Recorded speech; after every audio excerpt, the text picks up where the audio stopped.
thanks very much everyone for joining us this afternoon, and welcome to this Transform Our World Teacher CPD event. This is now our 10th CPD session that we've run since September last year, and we really wanted to take this opportunity to celebrate Transform Our World, which we'll talk about a little bit more in a minute. But thank you for joining, and hopefully this session today will be really helpful to hear lots of things that are going on in lots of schools all across the UK and beyond, that can be inspiring, but also empowering for you to realise that you're probably doing more than you think you're doing, and there's lots of other things you could be doing as well if you're interested. My name's Bina, and I'm Schools Programme Manager at Global Action Plan, and I'm joined by Jodie today, who is Schools Programme Officer at Global Action Plan, and we're going to co-host this session today, looking at journey to transforming our world. We're also joined by Tony, who's going to support with tech, so if you've got any questions, please put that in the chat, and Rachel, who's going to be supporting with comms. So to give you a bit of an introduction, Transform Our World launched in 2019, and this week celebrated its 3-year anniversary. So there are now over 5,500 registered users of the site, and as Bina said, we wanted to take this opportunity really to thank you guys for being part of the Transform Our World network. Whether you've been with us since day one or have joined more recently, or even hearing about Transform Our World for the first time today. Throughout the past 3 years, we have also grown our networks of partners, and would also like to take this opportunity to thank all of the organisations and individuals who have supported us to date. We'd now love to share with you a short celebration video of youth social action following some of our direct work in schools over the last year. So hopefully we can play that video now.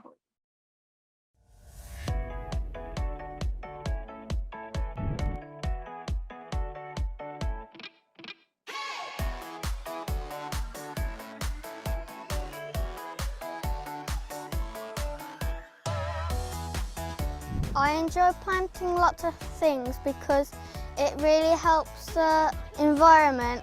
It was very nice because we actually attracted some bees and it was really fun.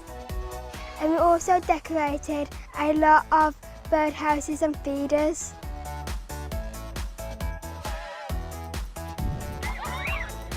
We all joined this group to help Ukraine.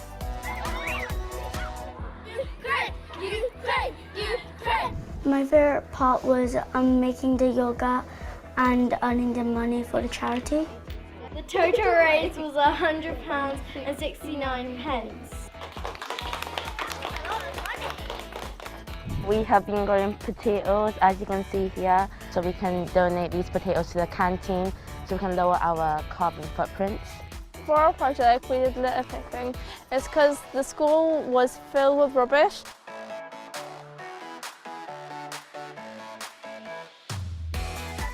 We made bird boxes, which was very fun because we done teamwork together and we included everyone, and we drew some posters to stop littering because littering is damaging our environment. Before the programme, I had like a really low expectation of the world, but then when I got into this and see how much it can help, it like increased the amount of hope there is. I loved coming together as a team. I felt excited and happy that I was finally doing something to save the environment. I really love how we could all make this happen with our determination. The reason we did this is because we enjoy doing it and it's good for the environment and it makes the world a better place. And if we don't look after our planet, we won't have one.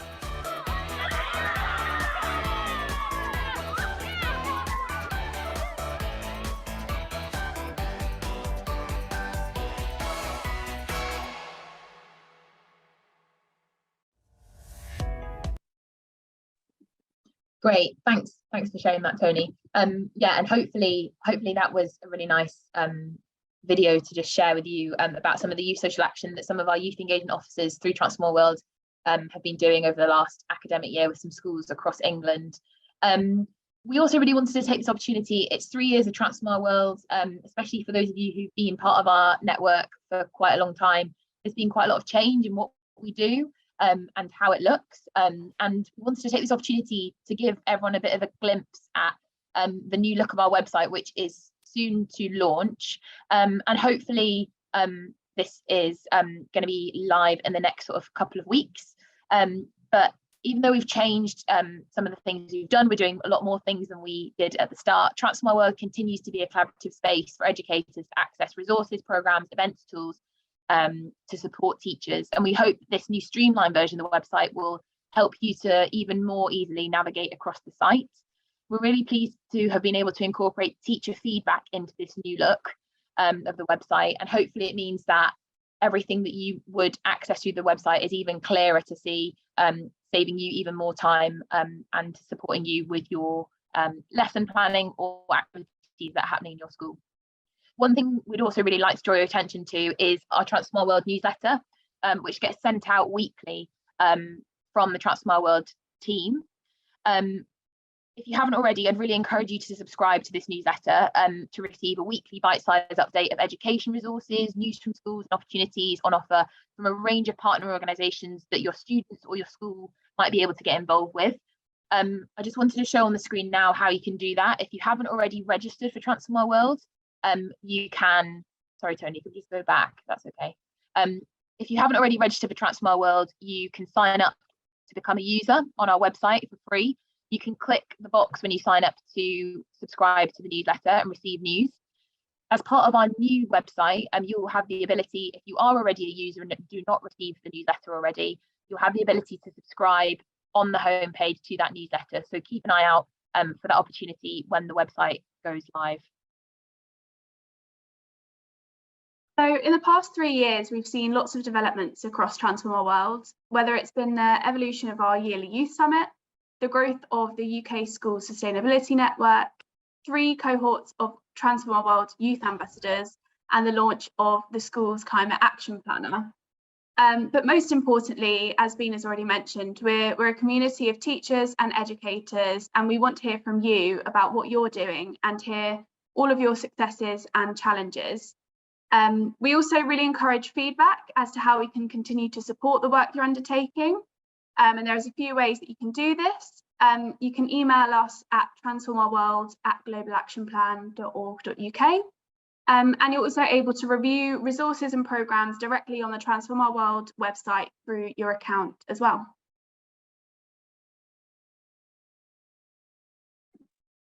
Great. So today, as part of today's session, we're going to hear from a range of teachers from across the UK and how they're embedding sustainability and environmental education into their schools. Yeah, over to you. Yeah, really happy to introduce you to our panel today. So with us on the call, we have Shabana and Nicola from Heald Place Primary School. Hi there, everyone. We also have Phoebe Mortimer with us, who is an English teacher. She's on the call as well. We've also got Emma Huskinson with us, as well as a student with her, Rowan. We also have Nancy on the call with us as well. So we're going to hear from each of our panelists for just over 5 minutes. And during this time, we'd encourage you to write any questions that you may have to any of our speakers in the chat, whether that be while they're speaking or at the end, and our panelists will try to get to that chat afterwards to answer the questions that you have.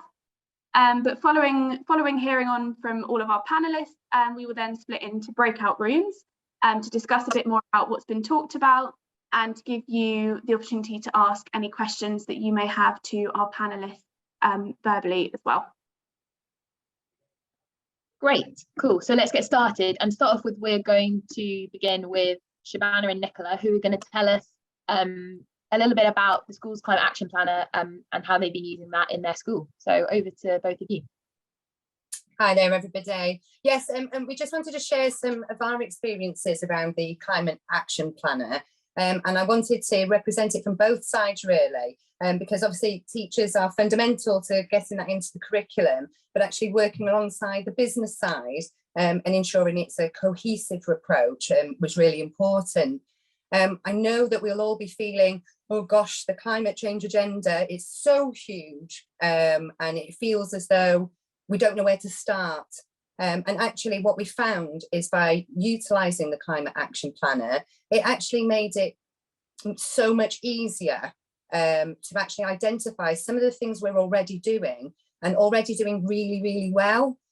So it was actually a bit of a relief, because you enter into these programmes thinking, oh gosh, we've got to start all this new work and new topics, etc. for the children. But actually, when you start to look into it in more detail, you will actually find that some of the things you're already doing.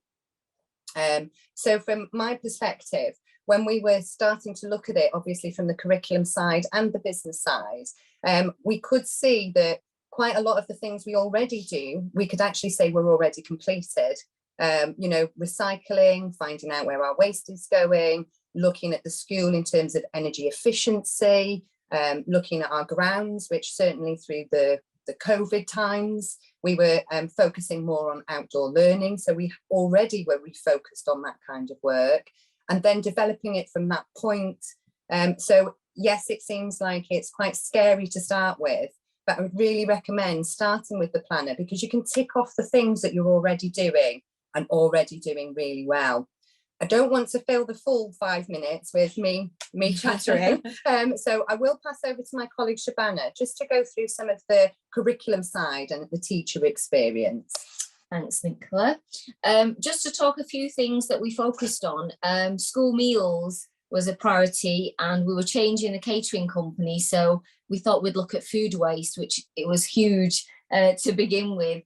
So the school council did a project. They worked with the MEAN company, so that's Manchester Environmental Education Network, and the children weighed the food. They did surveys. They looked at what was the most that was being wasted. We fed that back to the caterers, etc. And then we went from about 90 to 50 kgs a day that was being wasted to about 20 kgs. So a real big impact on the work that the children did. We've also, throughout school, we've planted, we're very fortunate to have large grounds. We've planted a number of trees to store the carbon and to increase biodiversity. Within the classrooms, the children have investigated what rubbish are we throwing away in our dustbins. So we focused a lot more on paper recycling, which the school is now being very proactive about. In our local area as well, a lot of litter, batteries, electronics. So again, litter picking, and then thinking about, well, can we recycle? What can we do with that litter? So there's been a whole school drive, I think.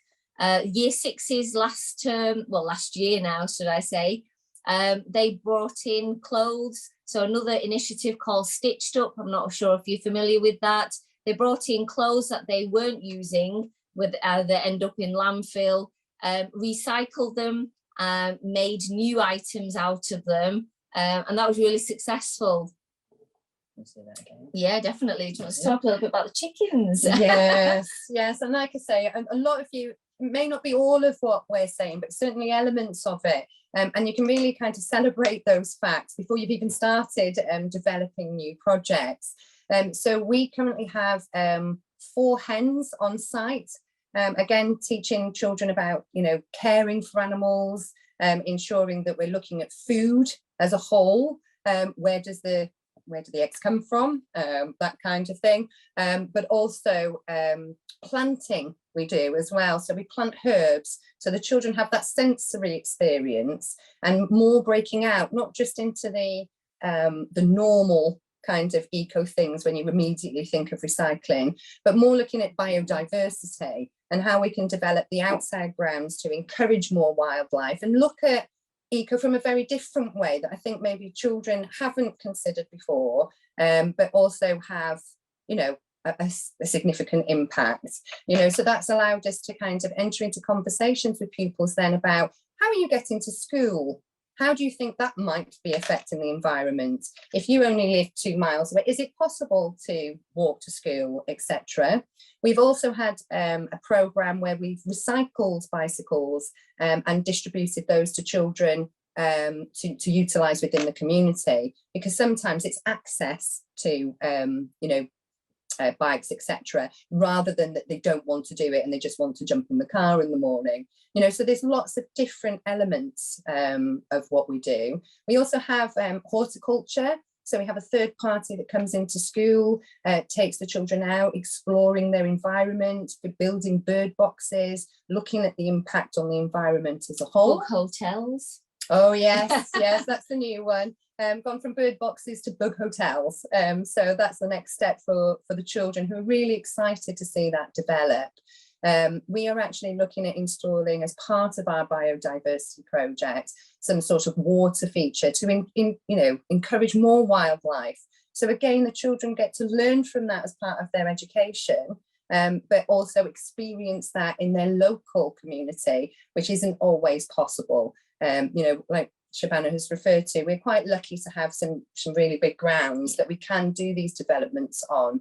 And we intend to develop that more now into an outdoor classroom, so that the children can learn within the outdoor environment. Alongside that, from maybe more of a premises point of view, I know the boring bits, unfortunately, we have entered into a energy efficiency audit. So I'm not the professional. We called somebody in to really have a look at how we utilise our energy in school. And as a direct result of that, we actually pulled together a 3-year plan. And part of that plan was to spread a whole school LED lighting upgrade across 3 years. It's important to remember this journey is going to take us right the way through our careers. It's not just a flash in the pan that we're looking at now. So it's important to look at those costly items, because I know those are the ones we're going to be afraid of, and actually discuss, okay, we can't afford to do that now, but can we spread that out over the next 3 years, split that project over that period of time, discuss that with suppliers, and still achieve all the things that we want to achieve, but maybe over a longer period of time. So it has taken a little bit of looking at things from a different perspective, and considering, okay, we can't afford to do that right now, but that shouldn't be a barrier. How do we go about ensuring that we future-proof the school and we achieve everything we want to achieve, and it is affordable? So it has been very much a journey for us, and not one that we started when this agenda became the priority, but something I think all of us have been doing, if you actually reflect, for a long, long time. Amazing. Thank you so much, Nicola and Shabana. That was really great to hear about all of the actions that you guys have taken, your school's taken as part of using the school's climate action planner through Transform Our World. So thanks so much. If anybody has any questions for Shabana and Nicola, please do put them in the chat, and hopefully they'll be able to get them. I believe, Nicola and Shabana, you're not able to stay for the breakout rooms later. Yeah, cool. Yeah, but we will be available throughout the, if anybody has any questions, we will be available on the chat, so please feel free to send them through. Perfect. Thank you so much, both. Great. So next, I would like to pass over to Phoebe from Cheney School in Oxford, who will be talking about their involvement in the UK Schools Sustainability Network. Hello. Hi. Thanks, Jodie. That was brilliant hearing about just so many things that are happening in one individual school. And so I wanted to talk about how the UK SSN has brought together schools across the country and combined all those efforts, sharing and exchanging advice on opportunities and experience. So the UK Schools Sustainability Network, I realised that I actually don't know how I got into it, and that's not because I am forgetful. I think it's because it's a really busy, dynamic network. So originally I was invited into the Oxford network and quickly just onto the WhatsApp group originally. And then I was invited to join the national network as well. And very quickly I was finding that the work that I'd been doing alone in my school in Oxford was kind of supported, enhanced by contact with lots of people like me in settings across the UK. So a bit about me. I am an English teacher at an inner city comprehensive in Oxford, and about maybe 3 or 4 years ago, a couple of colleagues and I noticed that there was very little, well, that environmental concerns were not really a priority in the school. So we appointed ourselves as a kind of eco committee and wrote a policy, which we then got ratified by the governors, and it became a bit of a talking point. So it was kind of a grassroots initiative that had some impact, but we didn't really have that much agency within the school because we were teachers in middle leadership. And there were a lot of decisions that were quite complicated that ultimately we couldn't just make by ourselves. So we were trying to influence and persuade senior leadership to do certain things. And then last year, when I think it was last summer that I joined UKSSN and quickly became part of the national network. At the same time, I also, I was also given a formal role within my trust, which has about 9 secondary schools and about 24 primary schools in it, as a secondary school sustainability lead. And with that role, in combination with my the support that I was getting from UKSSN, I feel like I've been able to have a really exciting and dynamic year. So obviously the most important thing is how what I'm doing as a teacher can help and help students, and the most important thing is the opportunities that they get. But I'm going to talk a bit first about all the opportunities that I've had and how that's kind of fed through to the students. So first of all, the brilliant Jess Tipton, who does a kind of miraculous job of managing the flurry of information across the network, advertised that we could apply to have students go up to COP26 in Glasgow. And so I was very keen to find sixth formers who would be able to take up that opportunity, and indeed one of our sixth formers was able to go, and I also was able to go and support. So the kind of that was kind of the first big event of the year, and the thing that was really striking about it was that I went quickly from being a teacher, like many teachers, working kind of independently within a school that had time pressures and money pressures that meant that environmental concerns aren't always top of the agenda, and that can be quite a lonely position to be in, to being with lots of colleagues who were really working hard, being very creative and dynamic about changing things within their schools and nationally. So Glasgow was a huge opportunity because we met each other, but also we, Jess and her team organised an incredible array of different activities there. So they made the absolute most of having this interesting group of students up in Glasgow. And they did things like meetings with the UN Youth Ambassador Nisreen Elsaim, where he was incredibly impressive and inspiring for our youth team. Then they also had an afternoon where they grilled Kevin Courtney, the Joint General Secretary of the NEU, National Education Union, and all the time with Jess's support, they were kind of promoting their activities on social media and learning how to be, make their activities reach as far as possible. So that was really impressive to see and made a big difference, I think. And one of the most exciting moments of all was when the sixth former from my school and from my sixth form climate action committee that I support ended up last minute on a panel with Nadine Zahawi, who was launching the Department for Education's climate strategy. And I was really proud to see her asking questions that brought a kind of realistic youth perspective to what they were trying to do, understanding the kind of landscape of state education from the inside as a young person. So that was brilliant. So that was just October in Glasgow, November in Glasgow. Since then, all kinds of other things have happened. So as I said, there's a constant support of being in contact with colleagues all around the UK. regular meetings where we kind of get in touch and kind of are able to share tips, but also just signposting different resources or uploading materials that we've made to our Microsoft Teams, which is where we're kind of amassing lots of things together. And the next thing that was kind of big,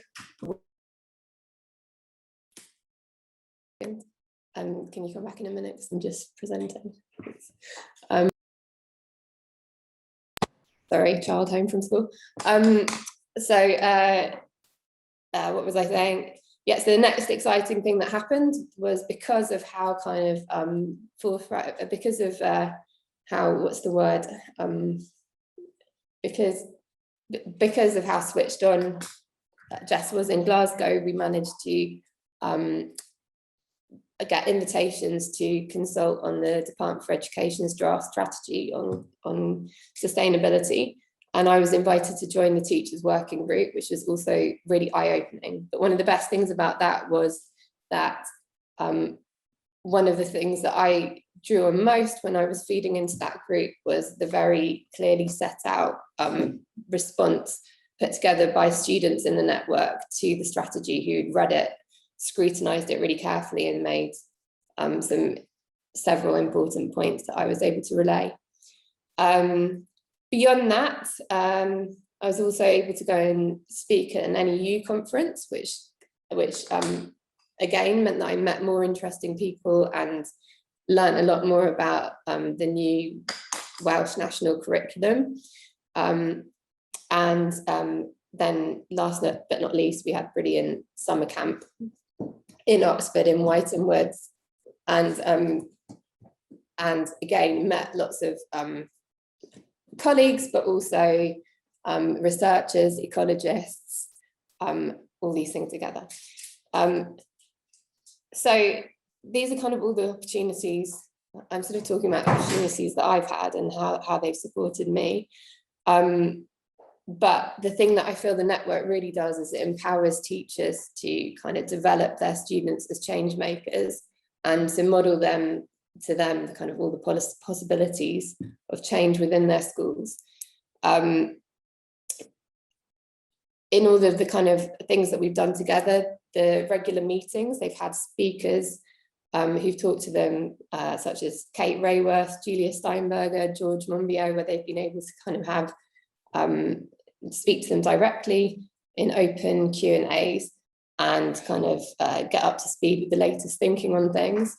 They've also, what else have they done? In the summer camp, it wasn't just about being together, it was understanding a bit more about possible career paths and also about kind of communication skills, including sign making. And they're always learning communication skills from presenting and chairing meetings too. So lots and lots of different things that help our students prepare to be the powerful change makers they want to be. And on top of all that, you know, the network is growing and it's big already, and there's lots and lots of traffic in terms of kind of sharing ideas and resources and emotional support, as I said.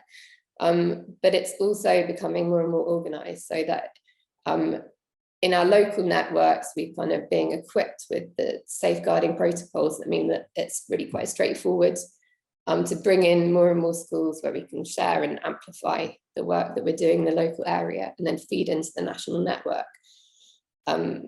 So altogether, the UKSSN has honestly made a huge difference to me as a climate educationalist. It's been a huge source of support, and it's brought lots and lots of different possibilities. And it's also meant that the work that I do for my sustainability role is always backed by the latest information and a sense of what the kind of professional opinion is on any topic.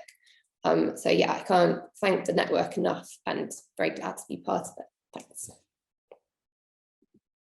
Awesome, thanks Phoebe, and really, really great to hear about all the opportunities for not only you, but also your students as well.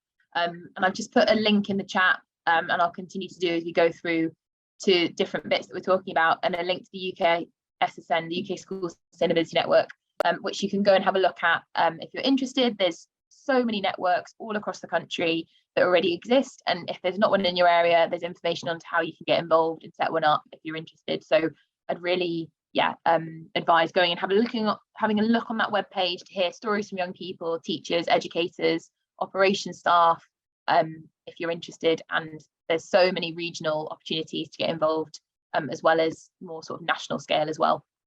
But yeah, thanks so much, Phoebe. We're now going to move on to Emma and Rowan from St Gerard's School Trust, and they're both going to tell us about one of the programmes that we list on Transform Our World, the Dirt is Good Schools programme, and what they've been doing with that programme in their school, and what they've been getting up to. Over to you both. Thank you. Okay, I'm just going to share the screen. We've done a little PowerPoint.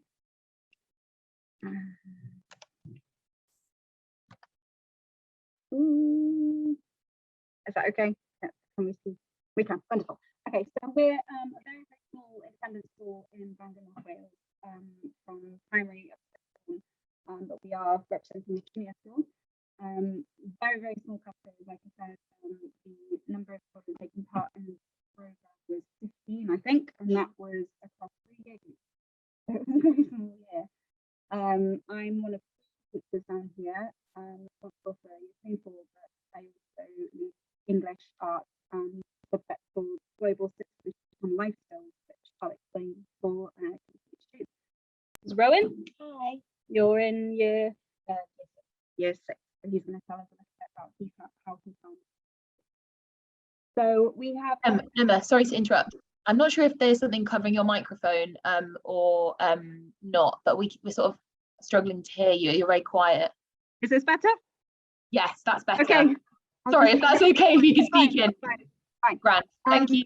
Okay, so we have a subject called skills, which introduced last year, and this is sort of brainchild of the ESDPC skills we want to bring to our learning.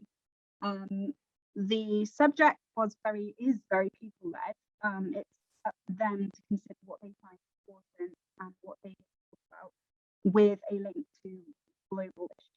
So obviously things like climate change are way up there. Use that lesson to cover that more. The Dirt is Good project allowed us to have that in a more structured approach. So the Dirt is Good project gave us certain areas for us to, like a foundation to follow, and we could change it. We could lead it however we wanted to, basically. We had to obviously link with our curriculum, and not deciding what they wanted to do each week. And yeah, it had to have some sort of structure. So we identified lots and lots of areas where it would link all the other curriculum, with obviously numeracy, literacy being key, but it was a big link with science as well, and creative learning. We've got a big focus on health and wellbeing with the FAQ, so that again fit in really perfectly. There was lots of opportunity for accessing these curricular areas, with a few of them there. So the areas of access, follow it word for word, kind of put key activities, and then we work around them. So obviously following the launch event that they had, where it's values-led approach, and what values do we have in caring for the world, and that gave us ideas with how we could take the project forward. So we all had lots of values in caring for our earth, and looking after each other, caring for wildlife, wanting a better world, those sorts of values, which were perfect then, so we all went in the same direction. We planned our project together. We looked into the global sustainable development goals as well as part of the project. So these access to climate action, sustainable cities and communities, those areas. This allowed our older students to present to an audience, to be able to share what they learned, which was really good for communication skills. We also used the Dirt is Good blog, which is really good for documenting our progress, and it allowed the students to see what they've done on the website, which is great. then they could reflect and evaluate on what they've done, all good skills to have, and then they completed their final project report. So this took place probably between, I think it started in October when the project launched, and it could take through till the holidays. So with one lesson a week, we were able to complete the entire project. The project that we did was this. So we created an eco garden. We had a very unloved area of our play area that we decided to transform. So using our recycled materials and planting, seed sowing, all those sorts of skills where we covered, they were able to eco garden. It was all very much student led, with me being sort of facilitator. It was what you wanted to do. Yeah, your ideas. And I went out and sorted everything out for you. Yeah, so it was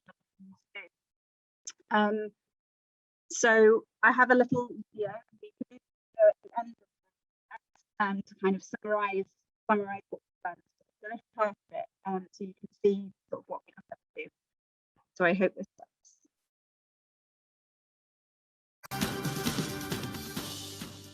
We are more confident in potting plants. Some of us have already done this before, but learning how to do it correctly helped us to keep the plants alive. We have also followed instructions to build an arch and used our problem-solving skills to turn the materials into something with a purpose. I decided to plant fruit and vegetables as well as flowers. Here we have rhubarb and blueberries. Tomatoes. Strawberries. We have been harvesting strawberries before the summer holidays. We also have wildflowers growing for the bees. Here we have some more herbs that we've grown. We have mint, we have thyme, and we have some curry plant, and the mint smells like toothpaste. We've grown these sweet peas from seed, and we hope they'll climb over the arch this summer. Here we have some parsley that's going really well in our pallet planters. And here we have some of the lavender that smells really nice as well. Flowers to attract bees and butterflies, such as buddleia and lupin.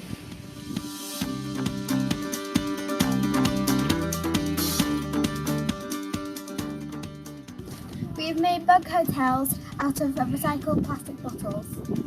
We have screwed little hooks into a pallet to hang our tools on to make our tool station. It has brightened up our outside space and has encouraged other pupils to explore the plants and insects and watch things grow. It has also made a difference to us. We now feel that we can do more to help our planet survive. We are capable of learning new skills. This project has given us an opportunity to make a change.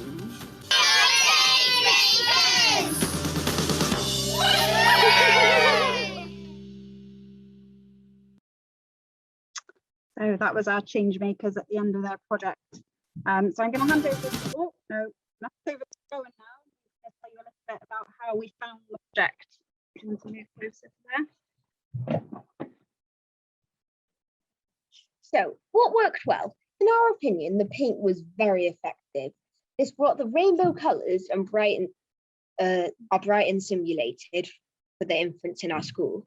It makes the space feel happy even on a rainy day. We are pleased that our bird feeders are being used and hope to see lots more wildlife move into the bug hotels. We built an arch as a challenge. We had to follow the instructions independently. The screws were tight and it took a lot of strength to make sure they were screwed in properly. The membrane was tricky to fix to the pallets, planters. Using the staple gun was relatively new to us. Sometimes the staples wouldn't go in the wood and the membrane would slip out. We had to make sure there weren't any gaps too, so the compost wouldn't fall out when we filled it up. Lastly, the weeding was a bit of a challenge. Some roots go really deep, and to make sure they don't come back, we had to check we had pulled out the root out. This is something we will have to do a lot to keep our garden tidy and for our plants enough room to grow. I think that another one of the challenges was that over the summer holidays, it was really tricky to keep all the plants watered. So we had to rely on the caretakers for it. What we had to say. We learned about different plants growing seeds. The outside space looked really dull and boring, but now it's exciting and pretty. I think it was really fun. We learned lots about recycling and wildlife.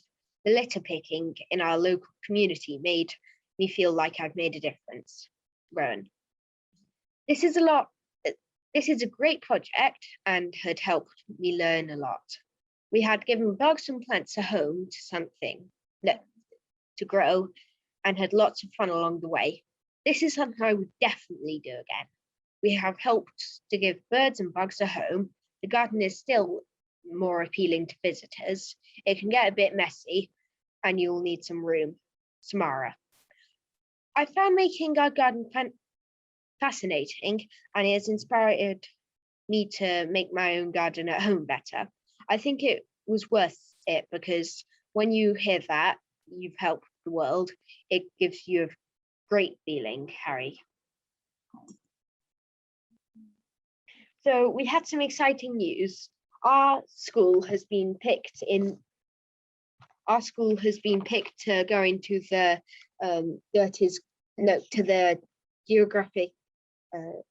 National Geographic Kids, which was a really, really big thing for us. And we managed to get in for the Dirt is Good Academy thing on there.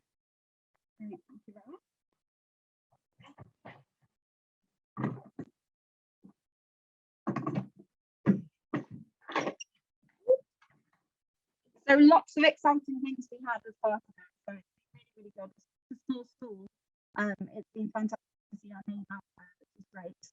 And we've been invited to attend the Dirt is Good Change Maker Action event in London in a couple of weeks' time as well.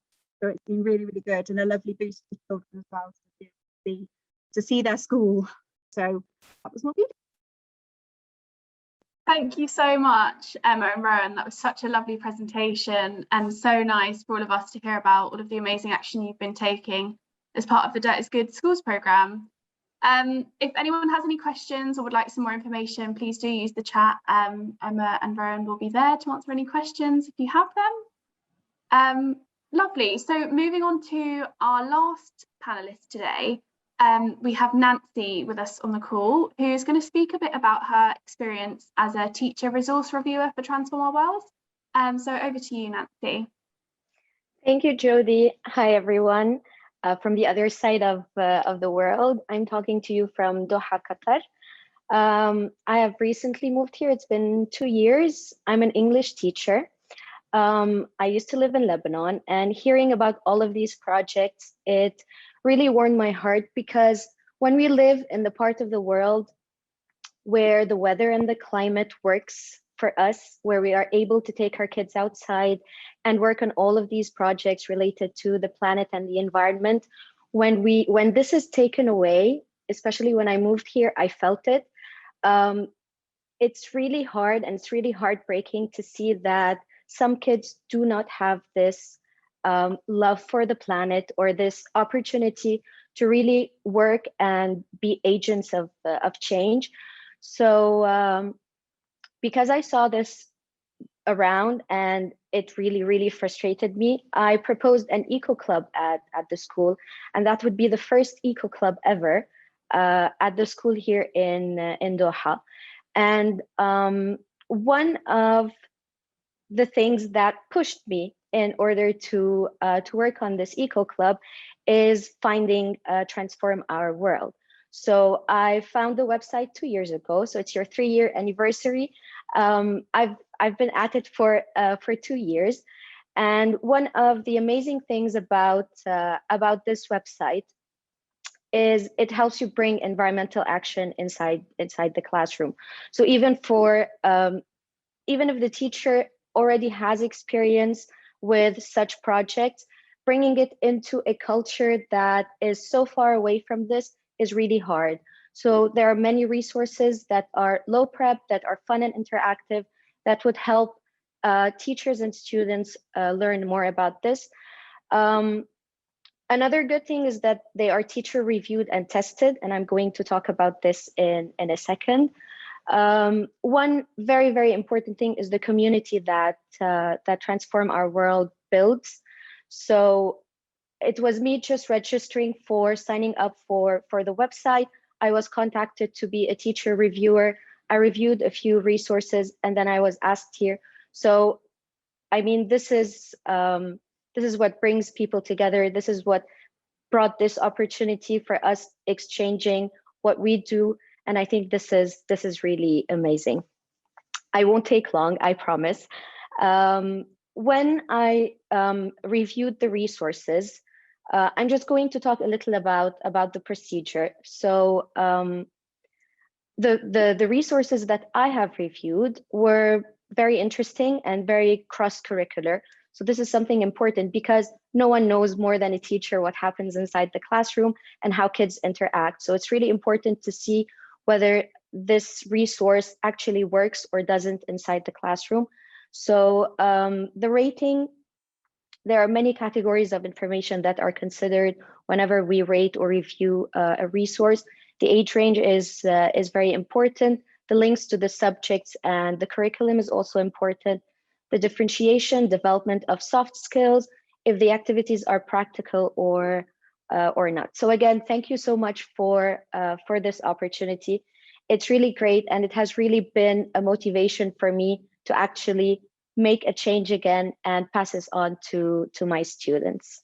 Thank you so much. Before we round up, I just really wanted to draw everyone's attention to a really exciting event that we've got coming up in November. So Transform Our World runs a youth summit every year, and this year between the 7th and the 18th of November, we're running our Transform Our World Youth Summit.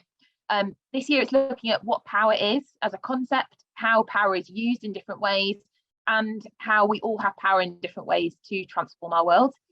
The sessions taking place this year between the 7th and the 18th of November will all be online, and they're all free to access through the Transform Our World website. Sessions are engaged at certain age groups. So for instance, we've got sessions for 4 to 8-year-olds, and then sessions for 14 to 16-year-olds and 16 to 18-year-olds. So you can go and have a look now on our website at those sessions. I'll put a link in the chat now, and you can add those to your calendar. So you don't need to register for the events. You can just turn up on the day and access them. There'll be a live stream on our website. But if you'd like to go and have a look now, think about how it might fit into your school timetable, if that works for you, or if you've watched in other lessons, that's fantastic. You can add those to your calendar now and save the date for November.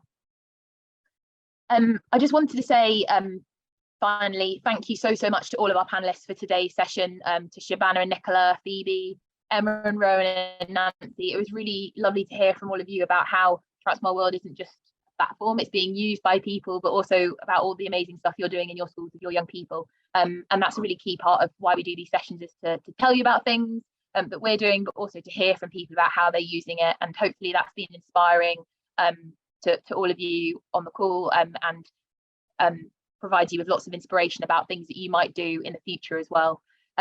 If possible, we'd love to hear your feedback. I'm aware that we wanted to do a breakout room. We ran out of time, so if you wanted to tell us that we should do longer CPD sessions so we have time to do that more, then please write that.